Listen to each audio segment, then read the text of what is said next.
As far as the French go, José Bové is no ordinary Frenchman.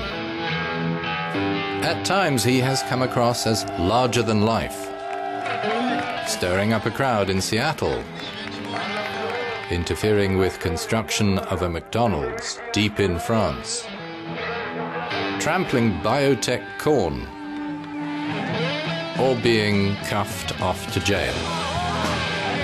He's a farmer, but 2 years ago he went from herding sheep in the southwest of France into full-time politics. The former farm union leader from Larzac is now a member of the European Parliament.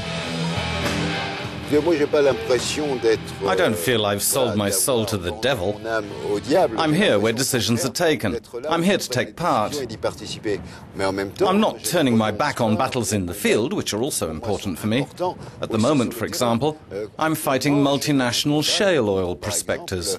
It's crazy to let them do that. For me, it's essential to go into battle locally, but also to mobilize at a European level and internationally. Now nesting in the treetops of power, the ex-agitator has come to grips with the institutional rigging, studying it acutely. We spent a day with Bové during a parliamentary full sitting in Strasbourg. In the close quarters of his office, the elected member and his two assistants scan and pass the day's programme, early in the marathon, to which he has become accustomed.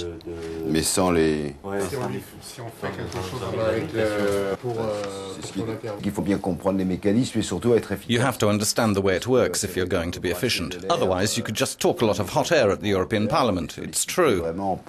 We really are called on to deal with a pile of subjects. If you don't set yourself specific goals, you can just flap around. When I arrived here, I had a clear objective: questions about agriculture and international trade. Those are my main activities.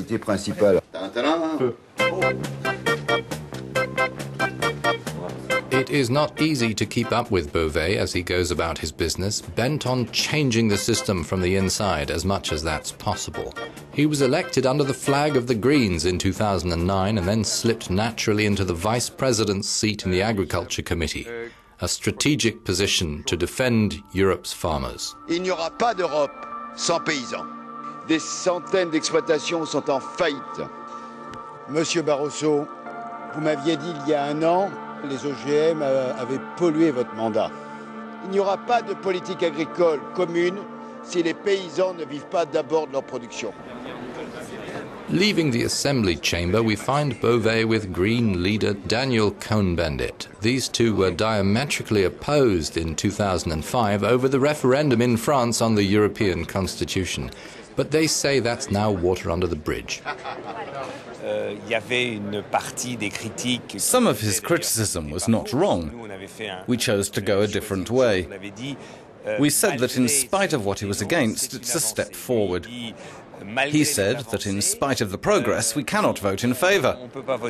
The problem isn't to agree on everything. The problem is to be in the same political area, where we can wage battles together and discuss our diverging points of view. José Bové in 2005 opposed a model of ever-increasing productivity, which he says does not make him anti-European.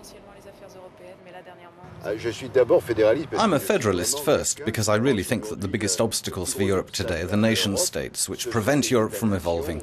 We see that where the budget's concerned.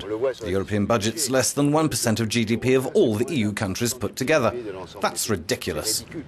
Countries have to understand that the future of Europe's 500 million people rides on having a real budget and therefore depends on a federal Europe.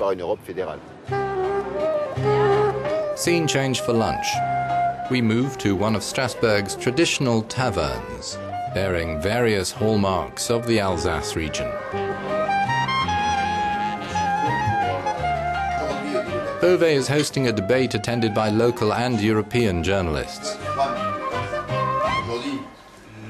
Genetically modified food, commodity speculation and climate change top the discussion menu. He's happy to announce that he has been officially designated to write the Parliament's position paper on products used in agriculture, such as pesticides and fertilizer. He is in his element, though he admits that media exposure has a double edge.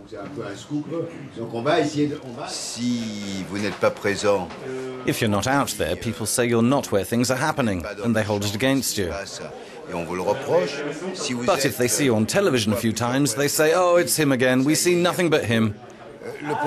Striking a balance is very tricky. What I try to do is to be present in relation to current events, with what I do. Bové is also here to talk about a new book he has written with French journalist Jean Quatremer. It is about Bové's vision of Europe. It is hard to shake the image of the eternal rebel. Quatremer goes into this. There's the side Asterix the Gaul with the moustache and the man whose actions really grab the media's attention, like dismantling a MacDonalds, spoiling GM experimental fields. It's very simple, black and white. The media doesn't like grey areas. But we have to see things clearly. He's used this caricature.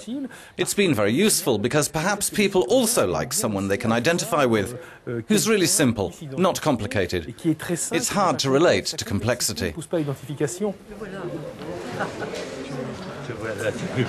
Back in the Parliament, there is a meeting of the working group on the Middle East that Bové wants to sit in on. A French former ambassador to the United Nations, decorated diplomat Stéphane Hessel, is guest of honor. He and ecologists like Bové enjoy a long, close acquaintance. The way I see it, we have too many well-behaved people who accomplish nothing. But we have a few upstarts. And when you get one of those, you have to hang on to him, because his unmannerly intrusion shows us the way towards true values. It is 8 in the evening, and the upstart isn't done yet.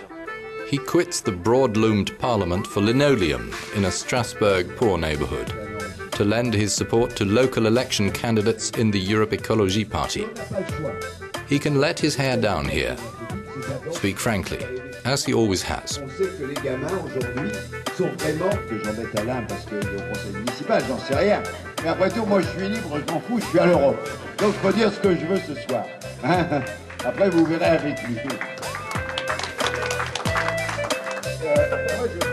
J'aborde ça à partir des choses que je connais concrètes que je vois autour de moi.